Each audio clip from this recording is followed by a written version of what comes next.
HCU భూముల వేలంపై supreme court విచారణ చేపట్టింది. Justice Gavai, justice Augustine George ధర్మాసనం విచారణ కొనసాగించింది. ఇక తెలంగాణ హైకోర్టు రిజిస్ట్రార్ను కంచిగచ్చిబౌలి భూములు సందర్శించి మధ్యాహ్నం 3:30 వరకు రిపోర్ట్ ఇవ్వాలని సుప్రీంకోర్టు ఆదేశించింది. కంచిగచ్చిబౌలి భూముల్లో ఒక్క చెట్టును కూడా నరకొద్దని తెలంగాణ చీఫ్ సెక్రటరీకి సుప్రీంకోర్టు ఆదేశాలు జారీ చేసింది.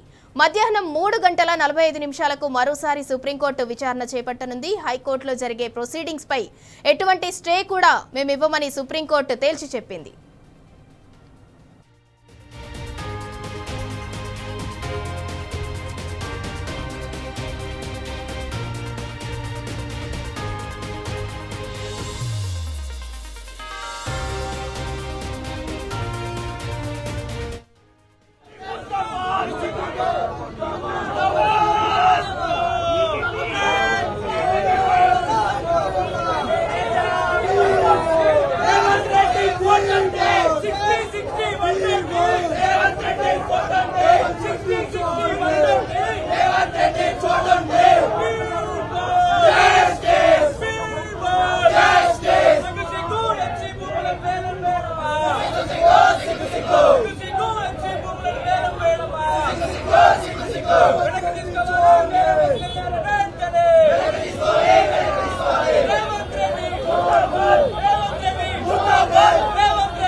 ఇష్టానుసారంగా దురుసుగా ప్రవర్తిస్తూ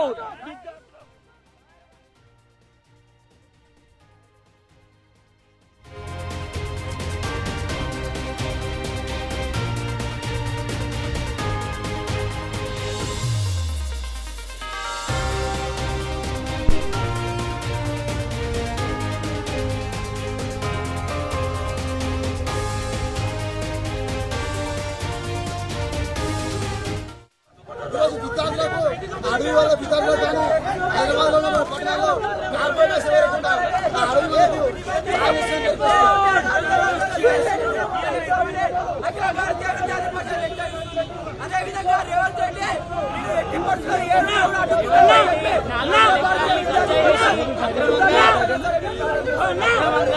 ఐటీ వాళ్ళకు అమ్ముకున్నాడు రేవంత్ రెడ్డి. దాన్ని విమర్శిస్తున్న అఖండిస్తున్న మేము మమ్మల్ని అరెస్ట్ చేస్తూ అక్రమంగా కేసులు పెడుతున్నాడు ఏబీపీ వ్యక్తుల మీద.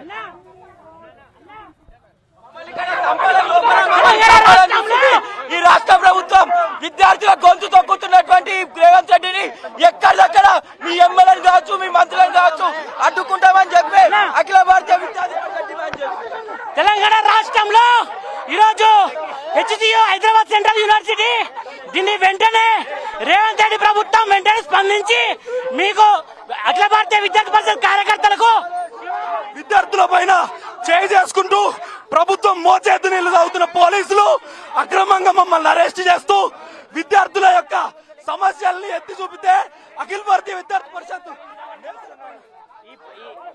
వెంటనే ఈ కార్యక్రమాన్ని అరికట్టాలని ఏబీపీ కార్యకర్తలపై అక్రమంగా కేసులు పెడుతూ విద్యార్థి సంఘాల పైన చేయి చేసుకుంటూ మమ్మల్ని ఏదైతే చితిగా బాదుతున్న వైనం ఏదైతుందో భూ కబ్జాలకు పాల్పడుతున్న రేవంత్ రెడ్డి వెంటనే దాన్ని మార్చుకోవాలి. లేని ఏడాది రానున్న రోజుల్లో తిరిగి వైపు ఏర్పడడానికి హెచ్చరిస్తున్నాం. ఖబర్దార్ రేవంత్ రెడ్డి.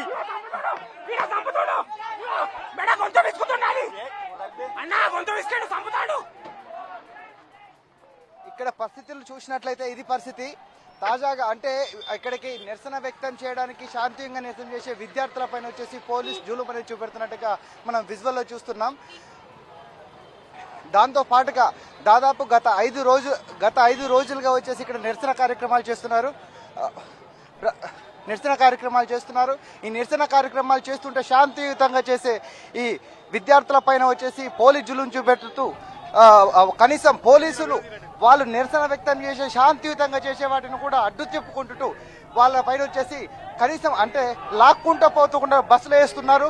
బస్సులో అరిసే వ్యక్తులను ఆ వ్యక్తుల పైన కూడా వాళ్ళు దాడులు చేస్తూ వచ్చేసి కొడుతున్నారు, కొట్టి చంపుతున్నారు అని చెప్పేసి కూడా ఇక్కడ విద్యార్థులు వచ్చేసి చెప్తున్నట్టుగా మనకు విజువల్లో కనబడుతుంది. దాంతో పాటుగా ఇగో మనం విజువల్లో చూడొచ్చు, ప్రతి ఒక్కరిని అత్యంత కిరాతంగా పోలీసులు ఎలాంటి అంటే దయాదాక్షిణాలు లేకుండా లాక్కొని పోవడము, దాంతో పాటుగా వచ్చేసి లోపలికి వెళ్ళిన తర్వాత వాళ్ళ మీద చేతులు కూడా చేసుకుంటున్నారు. ఇప్పటికే విద్యార్థులు వచ్చేసి మాట్లాడిన పరిస్థితులు ఇక్కడ కనబడుతున్నాయి. అదేవిధంగా గత 5 రోజుల కాంచి ధర్నా చేస్తున్న వీళ్ళకి పైన సుప్రీంకోర్టులో ఆల్రెడీ ఆర్డర్ ఉన్నా సరే ఒకవైపు లోపల పనులు చేపడుతున్నారు, జేసీబీలు నడుస్తున్నాయి, దాంతోపాటు కటింగ్ మిషన్లతో కూడా వాళ్ళు చెట్లు కట్ చేస్తున్నట్లుగా తెలుస్తున్నాయి. కానీ దాంతో పాటు మనతో మాట్లాడుతున్నా రేవంత్ రెడ్డి పరిపాలన ఇంత ఘోరంగా ఉందన్నా, ఏం చేస్తుంది? ఈ విద్యార్థుల భూముల గురించి అడిగితే అక్రమ అరెస్ట్ చేస్తున్నా. రేవంత్ రెడ్డి ఖబర్దార్, ఎట్లయినా కూడా నిన్ను విద్యార్థుల భూములని యూనివర్సిటీ భూములు అడిగితే మీరు ఈ రకంగా అక్రమ అరెస్ట్ చేయడం మీకు ఎంతవరకు న్యాయం? రేవంత్ రెడ్డి విద్యార్థులతో పెట్టుకున్నావు, హైదరాబాద్ సెంట్రల్ యూనివర్సిటీ విద్యార్థుల గురించి నిన్ను గద్దె ఇక్కడ ఇది పరిస్థితి. అంటే ప్రతి ఒక్కరిని కూడా అంటే వాళ్ళని శాంతియుతంగా వాళ్ళని మాట్లాడడం అనేది కాకుండా డైరెక్ట్ వాళ్ళ నుంచి లాక్కొని వెళ్ళడము, అరెస్టు చేయడము, అంటే వీళ్ళని ఎక్కడికి తీసుకెళ్తున్నారనే సమావేశం కూడా ఇవ్వకుండా డైరెక్ట్ వచ్చేసి వాళ్ళని ఈ విధంగా లాక్కున్న పరిస్థితులు అనేవి విజువల్లో కనబడుతున్నాయి. అదేవిధంగా చూస్తున్నాం ఇక్కడ ధర్నా చేస్తుంటే ఒకవైపు పోలీసులు, మరోవైపు విద్యార్థులు. అంటే వీళ్ళు ధర్నాకే అంటే వీళ్ళు నిరసన కార్యక్రమానికి పాల్పడితే వీళ్ళ పైన చర్య చేసుకోవడం అనేది మనకు విజువల్లో చూస్తున్నాం, చూడండి.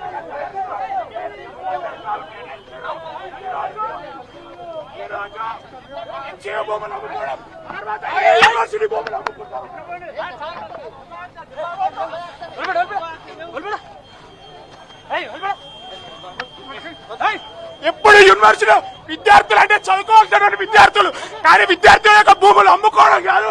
చేతనైతే నీకు 1000 ఎకరాలు ఇయ్యు, కానీ అమ్ముకోవడం అనేది ఈ యొక్క కాంగ్రెస్ గవర్నమెంట్ కి సిగ్గు చేయటు, చెప్పు దెబ్బ పెట్ట. ఆ రోజు విద్యార్థులతో పెట్టుకుంటే కేసీఆర్ గవర్నమెంట్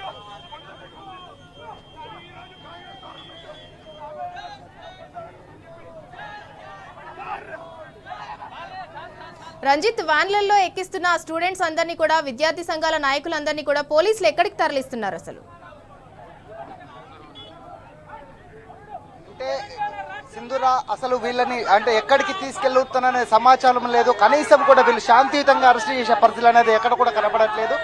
డైరెక్ట్ ఎలాంటి అంటే కనికరం లేకుండా వాళ్ళని లాక్కెళ్లడము, అవసరమైతే చేతులు చేసుకోవడం, లోపలికి తీసుకెళ్లిన తర్వాత వ్యాన్ లోపల కూడా చేతులు చేసుకుండా కొడుతున్నారని చెప్పేసి కూడా, చంపుతున్నారు, కొడుతున్నారు అని చెప్పేసి కూడా ఇప్పటికే విద్యార్థులు అనేది చెప్తున్నారు. అంటే వీళ్ళని ఏ పోలీస్ స్టేషన్ కు తీసుకెళ్తున్నారనే సమాచారం కూడా ఇప్పటివరకు లేదు. గత ఆల్రెడీ దీనికంటే ముందు ఒక 2 వెహికల్స్ ను కూడా మూవ్ చేసినట్టుగా కూడా మనకు విజువల్లో చూసాం. కానీ అంటే వీళ్ళని ఎందుకు అంటే ఆల్రెడీ సుప్రీంకోర్టులో కేసు ఉంది. ఆ కేసు ఈ రోజు సాయంకాలం 3:30 గంటలకు అనేది